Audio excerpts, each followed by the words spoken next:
So if you're over on Twitch, I'm sure that you've heard the name Mizkif. He's really big on the platform. At this point, he's probably one of the biggest male streamers on the platform overall. But I saw an interesting article about him, and so I wanted to talk about it. Now, the article is titled Mizkif Backtracks on Lucrative Saudi Arabian Twitch Deal Over Fears of Being Cancelled. And that was a bit of an eyebrow raiser to me. I couldn't understand why you would do that, but thankfully there is more of an article for more information, so let's get right into that. Now I'm gonna sort of skip around because I just want to condense this down a little bit and leave in the most important parts. So although nothing has been made official, Twitch streamer PokeLaws was the first to let slip plans for a high-profile Fortnite event in Saudi Arabia. Having been invited himself, PokeLaws revealed that a range of top stars on the Amazon-owned platform were asked to fly to Saudi Arabia for 4 days and play Fortnite. So, sounds like a normal event that you would go to. I really don't understand the backlash, and it gets a little bit worse later on. There isn't really backlash so much in this segment. According to the email he received talking about PokeLaws, the event host requested 3 Twitter posts, 3 Instagram stories, 2 Instagram feeds, and 1 YouTube post to promote the Fortnite-focused event. That's interesting. That's a lot of promotion. Normally, you'll see like 1 platform post, and then for like YouTube, there'll be like a video, and then in between, they're like, "Hey, I'm going to this event, or I'm having a meetup here. Come to it." So obviously, there is a lot of promotion attempted into this event. It is probably going to be a very big event, seemingly a charitable event of sorts. The lucrative offer also made its way to the inboxes of Tifu, Emiru, and Mizkif, all 3 of which had already locked in their involvement. You know what's funny? PokeLaws asked at the end of the message, it says Mizkif and Emiru are going. Of course they're effing going. While a specific amount wasn't confirmed, Mizkif didn't shut down the notion of it being a 6-figure partnership when later discussing his side of the agreement. So I don't know why this guy, PokeLaws, I don't know him, but the article earlier on calls him. I don't know why he's shaming Mizkif and Emiru specifically for going, because A, why is it his business? B, why is he shaming him? Like, it's a lucrative option for him. Now I could understand if it was like an organization or a company that he didn't like, but he can't go to a country. Like, what? It doesn't make any sense. And if someone outside of the U.S. was like, "Oh, don't go to the U.S. because of all these problematic things that go on," we would be like, "That's dumb," because it is. It's dumb, and that's a lot of money for Mizkif to be turning down just over controversy. Mizkif learns about Saudi Arabia with the help from Hassan, having immediately come under fire for being linked to the Saudi Arabian event. Mizkif dealt with the fallout while being live on Twitch himself. So this was an odd one to me. Like, this is not a grown man. Why does he need the help of people to learn about issues going on? Why can't he research? Like, I instantly knew like what was going on. Now, obviously, this is a streamer who's doing other things with his life, and I'm like more interested in these types of topics than he probably is. So it doesn't make a little bit of sense as to why he's, what's the problem with Saudi Arabia? And I'm more like, oh, well, there's this, and this, and the laws, and, certain things going on, which I'm not even going to get into. But, like, he's his own person.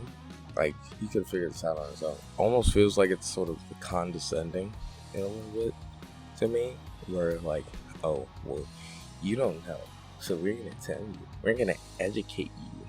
It's like, all right, I guess, It's weird. Then again, I guess he should have been a little bit more cognizant of what was going on, but how do you want him to be aware of every single issue? And also, he's going to a country, right, where some things are wrong. Does that mean he can't go to literally any country? Because there's going to be some law that you disagree with, because that's just how systems and laws work. There's going to be something that I disagree with. There's going to be something that you disagree with. And that's just the way it is. I just wanted to rephrase that, even though it's kind of repeating the same thing. Just want to get that point across. It's kind of weird. Now, Saudi Arabia is a little bit different, but why is everyone saying Saudi Arabia is so bad? He questioned in response to the pokey laws revealed now going viral. What's wrong with Saudi Arabia? I thought it was for charity. Why is everyone getting so mad? Chat, am I actually going to get canceled? What is this? I thought this was going to be a cool, fun experience. Soon, calling fellow streamer Hassan to learn more, he quickly realized the complexity of the partnership. I said yes to it a month ago. Maybe I should do my research for sponsors. So hey, we're already starting off bad.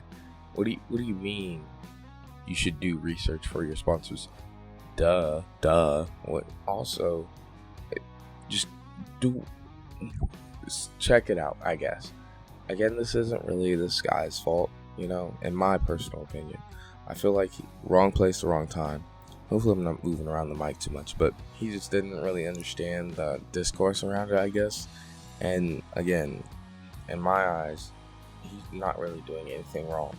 He just picked the wrong time to do something, especially with Roe v. Wade and how people are already jacked up and hyped up. The last thing you want to do is do something to run afoul and pretty much anybody online right now. It's pretty much a wastegate at this point. I thought it was for charity, he repeated. Having since run through a wide range of major concerns, he backtracked and agreed not to take the sponsorship and visit Saudi Arabia. I've made my decision. It's clear I didn't know the ins and outs of it. I didn't know the realities of what it was. So while Mizkif is off the event for now, it remains unclear if other prominent Twitch stars are also in the process of cutting ties. We'll be sure to keep you posted here as further details emerge. Now, quite honestly, first off, it's weird that he said that he thought it was for charity, but he was getting paid a ton. Like, a controversy like this probably would have just washed down his back. And he said 6 figures. Let's lowball it and say it's like 200,000. I'm gonna be honest. That 200,000 is gonna last you a lot longer than this controversy. Just point blank period. If you're in this controversy, right, it's gonna last max a week. Hopefully that 200,000 is gonna last longer than a week. Now, I would be different if this was something that's completely unethical and just went it against everything I stood for.